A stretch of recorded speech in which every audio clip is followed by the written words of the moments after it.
이 팬덤 정치로 인해서 반대 목소리 내는 사람, 소수파가 다 없어지고 있어요. 민주당이 그랬지 않습니까? 이번 총선 기간에. 국민의힘도 이제 그렇게 될 거라는 거죠.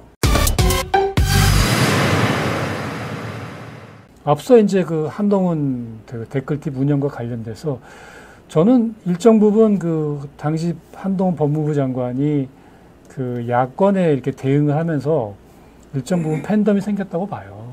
기존에 볼 수 없었던 아주 송곳니 같은 그런 대응을 해서 인기도 끌었는데 그런 측면에서 본다면 출발점은 적어도 자발적으로 자생적으로 발생이 되지 않았겠느냐, 태동이 되지 않았겠느냐 이렇게 생각도 해보는데 하지만 이것들이 이제 추후에 저희가 좀 더 뜯어보면은 정말로 알았는지 몰랐는지 이게 특히 법무부 장관이기 때문에 그래서 이 부분은 상당히 그 메가톤급 이 폭탄이 될 것 같은데 제가 드리고 싶은 질문은 요 지점입니다.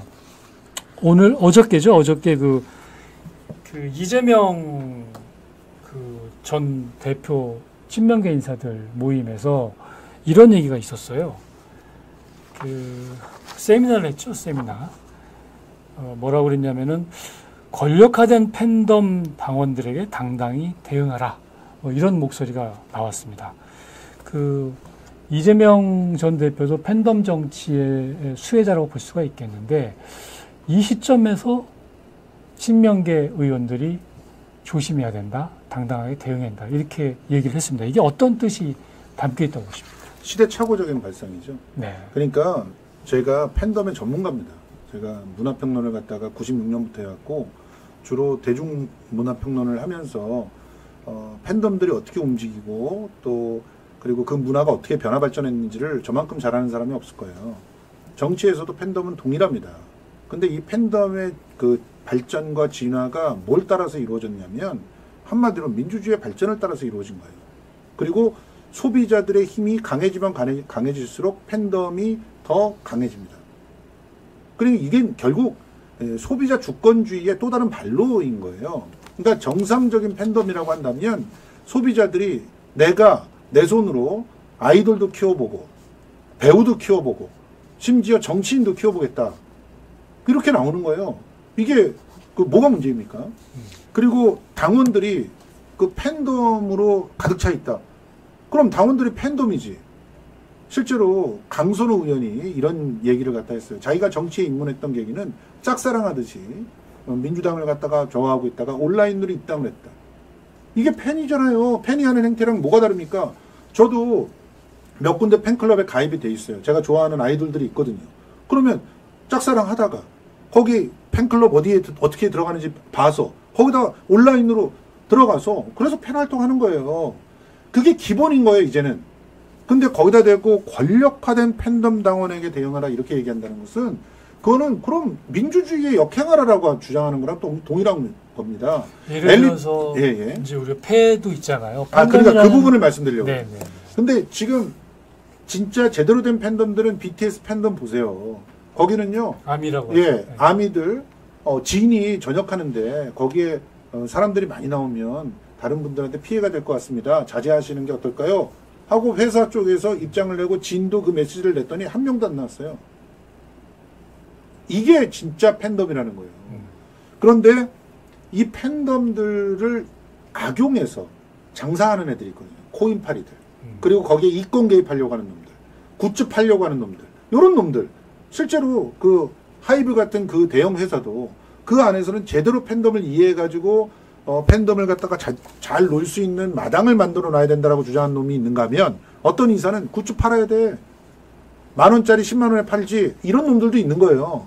마찬가지로 팬덤을 이용해서 자기 장사를 하고 자기 어떤 잘못되어 있는 그런 욕망을 구현하려고 하는 그런 사람들, 팬덤을 이용하려고 하는 사람들이 문제라는 거고요. 그 대표적인 사례가 한동훈이라는 겁니다. 이 한동훈은 법무부에 들어가자마자 뭘 했냐면 법무부에서 블로그 내에 있는 그 홍보단이 있었어요. 시민기자단이라고. 이거 어디나 다 아는 겁니다. 그러니까 블로그에 자기가 그 법무부 활동에 관련되어 있는 기사 쓰고 그리고 사진 찍고 또 자기가 여건이 되면은 자발적으로 나와가지고 그 동영상 올리고 이런 사람들에게 소정의 밥값 정도, 자원봉사니까 그 정도 해주는 단위였어요. 근데 이게 완전히 빠돌이들의 어떤 집합으로 바뀌어버렸어요. 그거 누가 한 겁니까?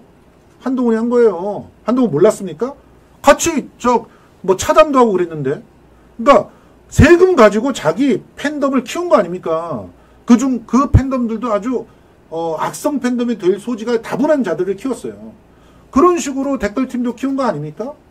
이런 의혹들에 대답을 해야 된다는 거예요. 그러니까 팬덤이 주도하는 정치가 잘못된 게 아니라 악성 팬덤을 양성하는 특정 정치인들의 문제다. 저는 그렇게 얘기하고 싶습니다. 근데 일단 뭐 이제 가장 문제가 한동훈이라고 하니까 그렇게 말씀하시면 또 이제 이재명을 얘기를 안 할 수가 없어요. 둘 다 문제예요. 둘 다. 우리 상식적으로 생각합시다. 팬덤 정치 유혹이 많을 거예요. 정치인들은 어쩔 수가 없습니다. 그걸 부인할 수가 없어요. 누구든지 갖고 싶어하고 그렇게 하고 싶어하고 그런 유혹은 떨칠 수가 없는 진짜 한번 빠지면 마약과 같은 거죠. 다만 지금 우리가 보고 있는 정치인들이 그 팬덤을 국가가 이로운 방향으로 정치가 이로운 방향으로 끌고 가고 있느냐. 위대한 정치인은 여론에 끌려가는 것이 아니라 여론을 만든다고 하잖아요. 그렇듯이 지금 우리 사회의 리더라고 할 수 있는 이재명이나 또 한동훈이나 진짜 대한민국을 위해서 이 진짜 경제 어렵고 앞으로 참 여러 가지로 힘들어질 우리 미래 세대에 대해서 무슨 희망을 주고 있냐. 그 팬덤들한테만 잘 보이고 그 팬덤들에 끌려가고 그 팬덤의 요구사항만 들어준다면 대한민국 미래가 없는 건데 그래서 이 댓글 문제는 심각한 겁니다. 팬덤을 자연스럽게 만들어지는 팬덤이라면 그 부분은 우리가 인정해주고 또 귀하게 여겨야 되겠지만 그렇지 않고 인위적으로 만들거나 어떤 금전이 오간다거나 아니면 어떤 청탁이 오간다거나 이런 부분이 있다면 엄하게 처벌해야 되고 그래서 민주당이 해야 될 일은 앞으로 이런 조직적인 댓글 여론 조작에 대해서는 형법이 가하는 가장 최고형을 때려야 된다. 그거부터 시작해야 된다. 예, 그 부분은 저도 동의하고요. 이제 뭐 이재명 대표를 얘기하셨는데 좀 팩트를 가지고 얘기를 해줬으면 좋겠는데 이재명 대표는 애초에 손가락 혁명단이라고 하는 팬덤이 생겼을 때 그거 해체했어요. 그리고 지금도 팬덤들한테 자제를 호소합니다. 특히 의원들하고 문제 생겼을 때 의원들한테 댓글 폭탄 날리지 말라고 호소 제일 먼저 하는 사람이 이재명 대표예요. 근데 왜 팬들을 계속해? 아까 제가 팬들 중에 말 안 듣는 놈들도 있죠. 그래, 그러니까 정상들 잠시만 끌려다니지 않아요. 이재명 대표는 그런 한 무리들의 말을 안 들어요. 심지어는 이런 분도 있었어요. 어떤 유튜버가 이재명 대표에게 우리 다 같이 응원하는 그런 문자 좀 보냅시다. 그러면서 전화번호를 깠더니 온갖 문자가 거의 들어가지 않았겠습니까? 이재명 대표가 바로 그 다음날 얘기했어요. 어떤 문자들은 응원이나 격려가 아니라 고통이 됩니다. 제가 이러다가는 제가 수십 년간 써왔던 전화번호를 바꿔야 될지도 모릅니다. 자제해 주십시오. 사라졌어요. 그러니까 자, 이런 얘기를 할 수 있는 사람이 여기도 팬이에요. 이런 일을 하는 사람이 그 팬덤의 악성 사례로 어떻게 언급이 됩니까? 한동훈처럼 돈을 세금으로 줘가면서 팬덤을 양성하는 사람이 문제지. 친명계 인사들이 움직였다는 뜻은 지금 이제 그만큼 심각하다는 얼마 거예요. 전에 그 당대표 선거 나오면서 그랬지 않습니까? 이제 중도 외연확장 뭐 그런 차원에서 사실은 그 부동산 보유세라든가 뭐 금투세라든가 뭐 그런 거에 대해서 좀 상당히 보수적 시각을 조금 이재명 전 대표가 내비쳤던 것 같고 그 일환으로 사실은 그 이재명 전 대표가 조금 더 편안하게 가기 위해서 조금 원활하게 가기 위해서 친명계 인사들이 이런 그 팬덤에 대해서 좀 일종의 뭐 경고성 멘트라고 할까요?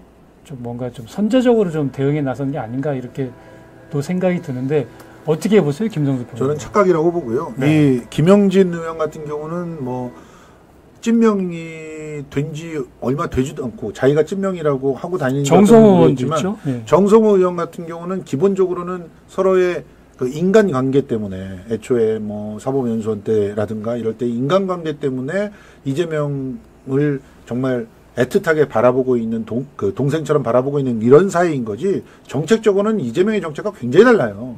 제가 개인적으로도 정성호 의원과 많이 만나 보기도 하고 얘기도 들었지만 실제로 이재명의 기본사회에 대해서 잘 이해를 못하는 대표적 의원 중에 하나가 정성호입니다. 그러니까 이 부분을 인간적인 친소 관계라든가 혹은 뭐 무슨 다른 계파에 속하지 않기 때문에 이재명 계파처럼 느껴지는 그런 상황들을 가지고 친명이라고 이렇게 딱지 붙이는 걸 그만했으면 좋겠고요. 실제로 팬덤들의 문제에 대해서 그거를 지적하는 그런 사람일수록 진짜 이재명의 속내를 잘 모르는 사람들이 많습니다. 그거는 좀 말씀드리고 싶고요. 실제로 이재명 대표가 보수적인 이런 어떤 태도의 변화를 일으키는 것은 오히려 더 많은 당원들이 그런 문제에 대해서는 조금 더 천천히 숨고르기를 해도 좋다라고 하는 의견들이 많이 수렴이 됐기 때문에 그런 거예요. 그리고 지금 뭐 종부세 문제라든가 이런 부분들에 대해서 종부세를 갖다 완화한다 그러면 이재명 너는 아니다 이렇게 얘기하는 사람은 여러 팬들 중에서도 상당히 진보적인 어떤 진영에 있었던 사람들이지 실제로 이재명 대표를 갖다 지원하고 있는 사람들 중에서는 실용적인 태도 때문에 지원하는 사람이 훨씬 더 많습니다.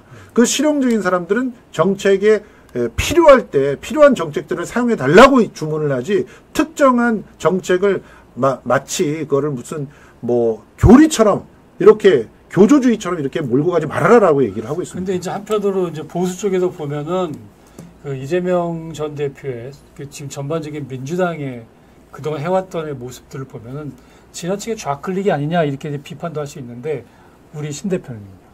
얼마 전에 이제 출마 선언하면서 일하지 않은 자 먹지도 마라. 그러니까 일하지 않는 자 먹지도 마라는 건 잘못됐다. 예.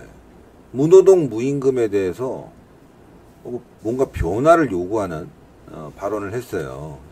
전반적인 민주당의 좌파 기조는 전혀 바뀐 게 없다. 게다가 우리 사회가 기술 집약사회로 가고 있는데 그 기술 집약사회의 그 기술은 공공재산이라는 표현을 해요. 그럼 삼성이 공공재입니까? 그게 삼성의 기술이 공공재예요. 그러면 우리 기술 있는 기업들은 다 외국으로 나가지 않습니까? 그래서 전반적인 틀을 봐야 된다. 몇 가지 뭐 양도세라든가 몇 가지를 보면서 이게 기조가 변했다라기보다는 전반적인 틀은 사회주의적인 부분을 분명히 갖고 가면서 그 부분에서 일부 중도를 포용하기 위한 제스처를 취하고 있다. 그거를 뭐 팬덤 정치를 잘하고 있는 이재명이 모르겠습니까? 그래서 그 사람들은 그런 부분들을 잘 알고 있는 거죠. 그래서 저는 뭐 한동훈하고 이재명의 팬덤은 다릅니다. 여기는 시작하는 거고 이쪽은 이제 완성된 단계란 말이에요. 근데 이게 왜 우리 사회 민주주의에 피해를 갖고 오냐면은 이 팬덤 정치로 인해서 반대 목소리 내는 사람, 소수파가 다 없어지고 있어요. 민주당이 그랬지 않습니까? 이번 총선 기간에. 국민의힘도 이제 그렇게 될 거라는 거죠. 국민은 없고 오로지 팬만 있는 거죠. 이게 우리 사회의 큰 정치적 문제가 아닌가. 지금 미국에서도 트럼프 팬덤이 엄청납니다. 게다가 이번에 이제 총격사건까지 벌어져서 이제는 뭐 트럼프가 대통령이 된다고 하지만 보수사회에서는 트럼프를 되게 좋아하고 또 대통령이 돼야 된다고 발언을 하고 있는 분들이 많지만 또 일부에서는 우려를 하고 있단 말이에요. 뭐 한미 관계가 어떻게 변할지 또 북한과 다시 또 대화를 시작해서 또 우리에게 어떤 영향을 줄지 여러 가지 이제 걱정도 하고 있는 분들이 있는데 네. 좋은 점도 있지만 나쁜 점도 분명히 있다는 거예요. 그러니까 둘이 이제 동전의 양면처럼 가는데 제가 오늘 말씀드린 거는 이런 거를 의도적으로 이렇게 댓글을 통해서 만들었다. 그럼 이건 심각한 거죠. 그렇죠.